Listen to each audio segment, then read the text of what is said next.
21واں پارہ سورہ لقمان آیت نمبر 16۔ اعوذ باللہ من الشیطان الرجیم،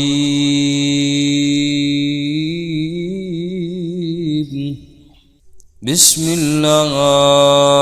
الرحمن الرحیم۔ یا بنیا، اے میرے پیارے بیٹے، انہا ان تک مثقال حبہ، انہا بے شک وہ برائی یا نیکی، ان تکو اگر ہو وہ مثقال حبۃ من خردل، رائی کے دانے کے برابر، فتکن فی صخرہ، پھر ہو وہ کسی چٹان میں، او فی السماوات او فی الارض، یا آسمانوں میں یا زمینوں میں، یأتی بہا اللہ، لائیں گے اللہ کریم اسے سامنے، ان اللہ بے شک اللہ تعالی، لطیف خبیر،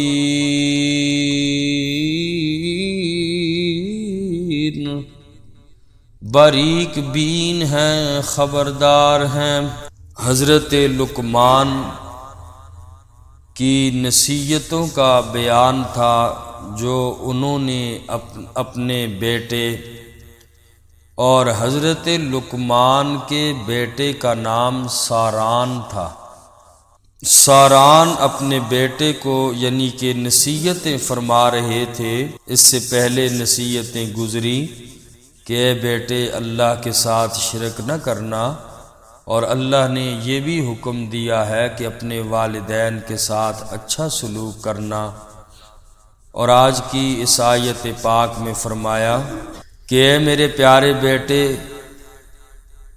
جو کچھ بھی تو نیکی کرے یا برائی کرے، چاہے وہ رائی کے دانے کے برابر ہی کیوں نہ ہو، اور اگرچہ جتنا چھوٹے سے چھوٹا عمل ہی کیوں نہ ہو، چاہے وہ برا عمل کیا یا اچھا عمل کیا، چاہے وہ جتنا چھپ کر بھی انسان کرے، فتکن فی صخرہ، چٹان میں کرے، یعنی چٹان میں نہ سوراخ ہوتا ہے، نہ کھڑکی ہوتی ہے، نہ روشن دان، کچھ بھی نہیں تھا۔ اگر انسان اتنی چھپی ہوئی جگہ پر کوئی نیکی یا برائی کرتا ہے، اس انسان کو کوئی دیکھے یا نہ دیکھے، لیکن رب کی ذات وہاں بھی دیکھ رہی ہے، اور فرمایا کہ حساب بھی اللہ ہی کو دینا ہے۔ اس لیے میرے بیٹے، چاہے کچھ بھی نیکی اور برائی کرے، ذرا خیال رکھنا کہ رب کی ذات دیکھ رہی ہے، اللہ سے کوئی چیز چھپی ہوئی نہیں ہے، اور وہ اللہ قیامت والے دن میدان محشر میں سب کچھ سامنے لے آئیں گے۔ اس بات کا اگر دھیان رہے تو انسان بہت سے گناہوں سے بچ سکتا۔ انسان کے دل میں یہ بات ہو کہ مجھے کوئی دیکھے نہ دیکھے، رب کی ذات دیکھ رہی ہے، اس سے تو کوئی بات چھپ نہیں سکتی، اور قیامت والے دن اللہ کی ذات کو حساب بھی دینا ہے، اسے سب کو یاد ہے، اگرچہ میں بھول بھی گیا۔ تو انسان اس عمل کی وجہ سے بڑے گناہوں سے بچ سکتا۔ یہی سے سوچیں کہ اگر انسان کے سامنے اس کا والد یا کوئی بڑا آدمی کھڑا ہو، تو اس کے دل میں اگر گناہ کی خواہش بھی آئے تو وہ گناہ نہیں کر سکتا۔ تو یہ سوچ اگر پیدا ہو جائے انسان میں کہ مجھے اللہ دیکھ رہے ہیں، تو انسان کتنے گناہوں سے بچ جائے۔ اور اس آیت مبارکہ کے بارے میں بعض حضرات نے یہ عمل لکھا ہے، اگر کسی آدمی کی کوئی چیز گم ہو جائے، 11 مرتبہ انا للہ و انا الیہ راجعون پڑھے، اور پھر اس کے بعد یہی سورہ لقمان کی آیت نمبر 16 پڑھے، یا بنی انہا ان تک مثقال حبۃ من خردل فتکن فی صخرۃ او فی السماوات او فی الارض یأت بها اللہ ان اللہ لطیف خبیر۔ جو آدمی 11 مرتبہ انا للہ پڑھنے کے بعد اس آیت مبارکہ کو پڑھے تو انشاءاللہ اس کی وہ چیز جو گم ہوئی ہے وہ اسے مل جائے گی۔ فرمایا یا بنی انہا ان تک مثقال حبۃ من خردل، اے میرے پیارے بیٹے، بے شک وہ برائی یا نیکی اگر ہو رائی کے دانے کے برابر، فتکن فی صخرہ، پھر وہ کسی چٹان میں کی ہو نیکی یا برائی، او فی السماوات او فی الارض، یا آسمانوں میں یا زمینوں میں کی ہو، یأت بها اللہ، لائیں گے اللہ کریم اسے سامنے قیامت کے دن۔ ان اللہ، بے شک اللہ تعالی، لطیف باریک بین خبیر،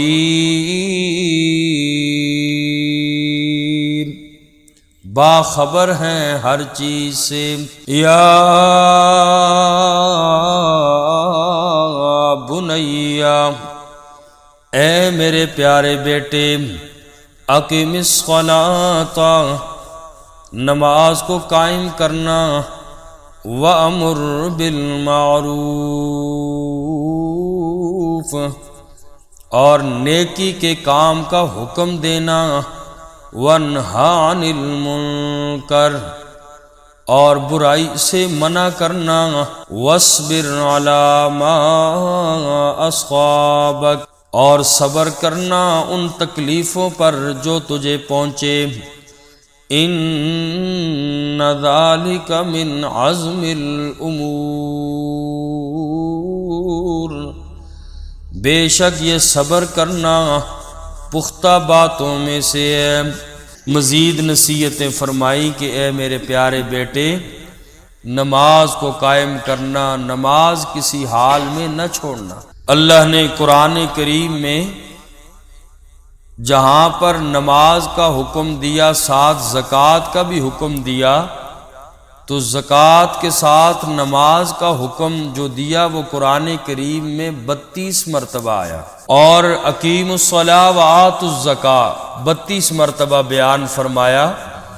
اور اس کے علاوہ تقریباً صرف نماز کا حکم اللہ نے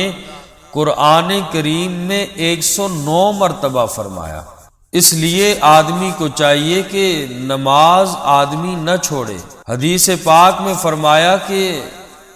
کل قیامت کے دن سب سے پہلے نماز کا حساب ہوگا، اگر نماز پوری ہو گئی تو پھر انسان کے باقی اعمال بھی صحیح ہوں گے، اور اگر نماز ہی پوری نہ ہوئی تو پھر انسان کے باقی اعمال بھی پورے نہیں اتریں گے۔ اس لیے آدمی کو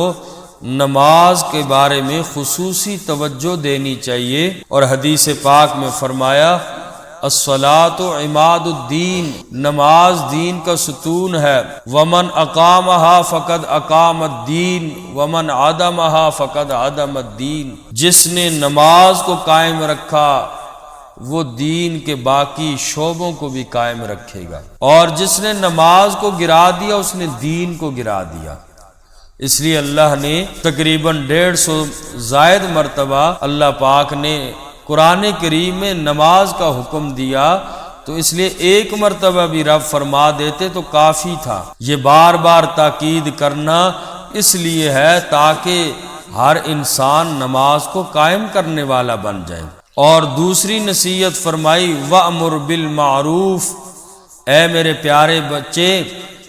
امر بالمعروف کرنا، وَانْہَا عَنِ الْمُنْکَرِ، اور برے کاموں سے دوسروں کو روکنا۔ قرآن کریم میں سورہ بقرہ میں اس امت کا خاصہ ہی یہی بیان کیا گیا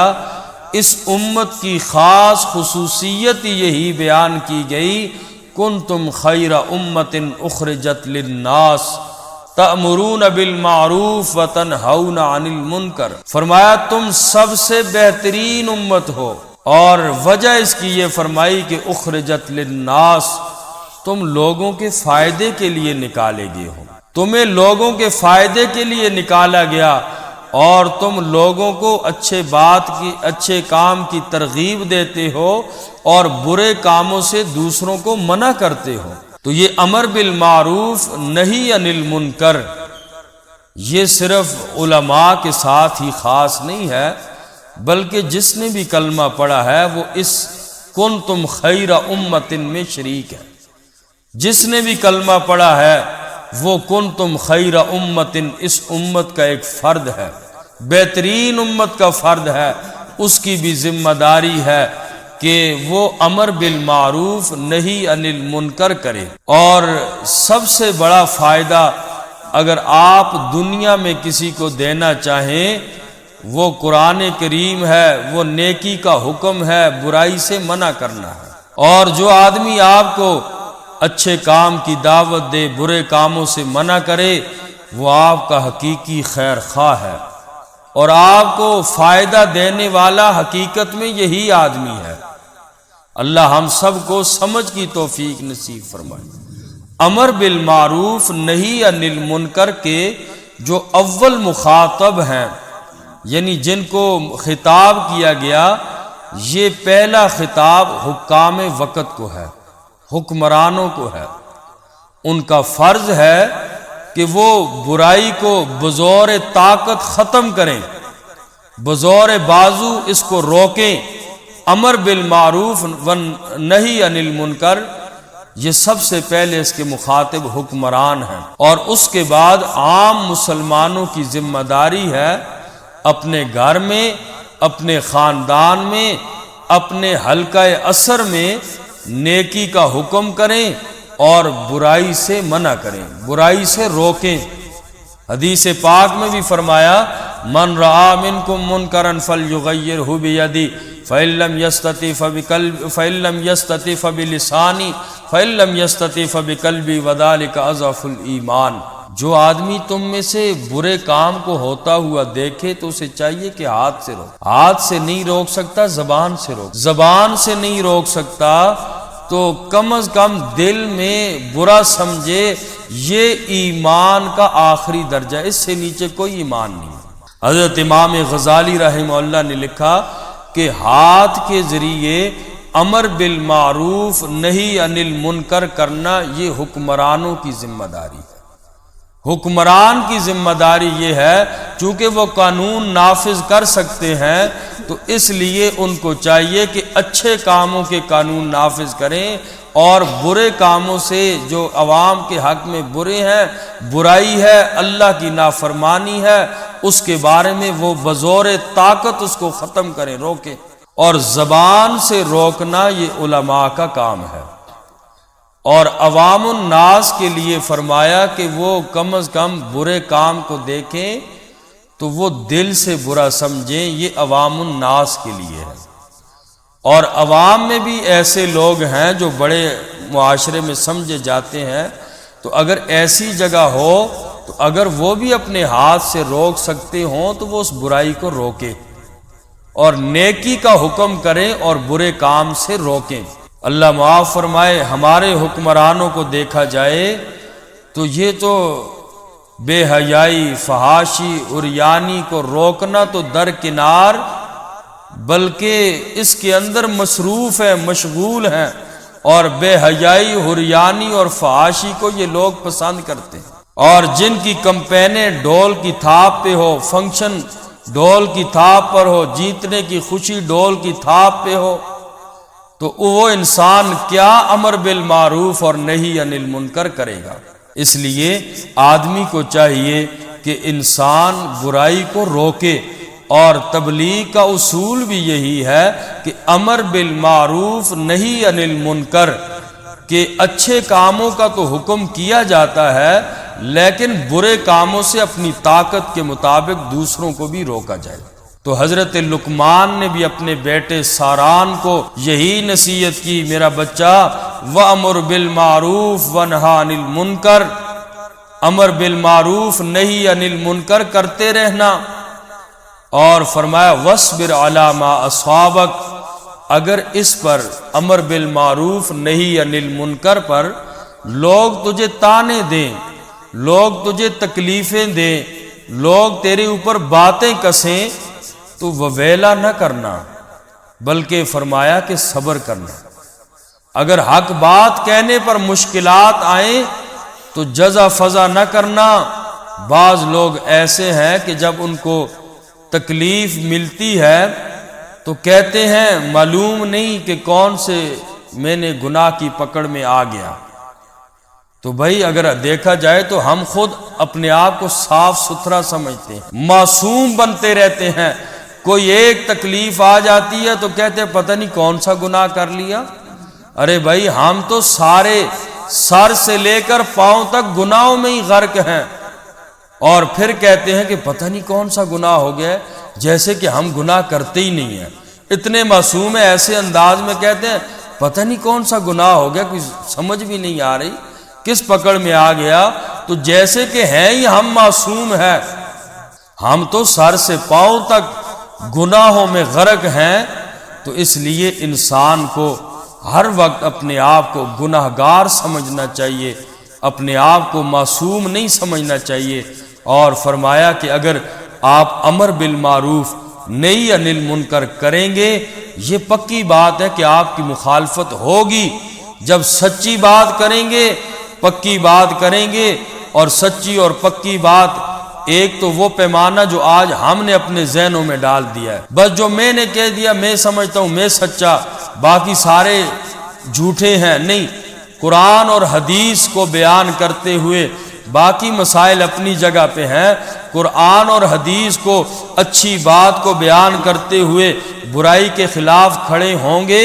تو لوگ آپ پہ تانے کسیں گے، لوگ آپ کو تکلیف پہنچانے کی کوششیں کریں گے۔ تو فرمایا وَاصْبِرْ عَلَىٰ مَا أَصَابَكَ، ان کی ان باتوں پر صبر کرنا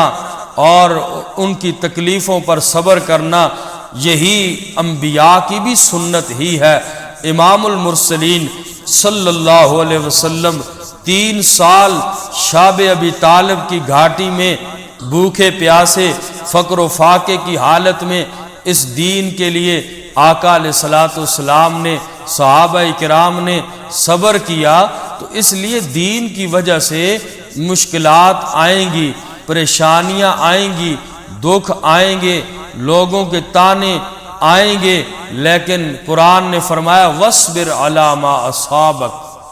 لقمان کی، حضرت لقمان کی نصیحتیں رب کو بھی اتنی پسند آئیں کہ اللہ نے ان کی نصیحتوں کو قرآن بنا دیا۔ تو فرمایا وَاصْبِرْ عَلَىٰ مَا أَصَابَكَ، ان کی تکلیفوں پر صبر کرنا، إِنَّ ذَلِكَ مِنْ عَزْمِ الْأُمُورِ، بے شک یہ صبر کرنا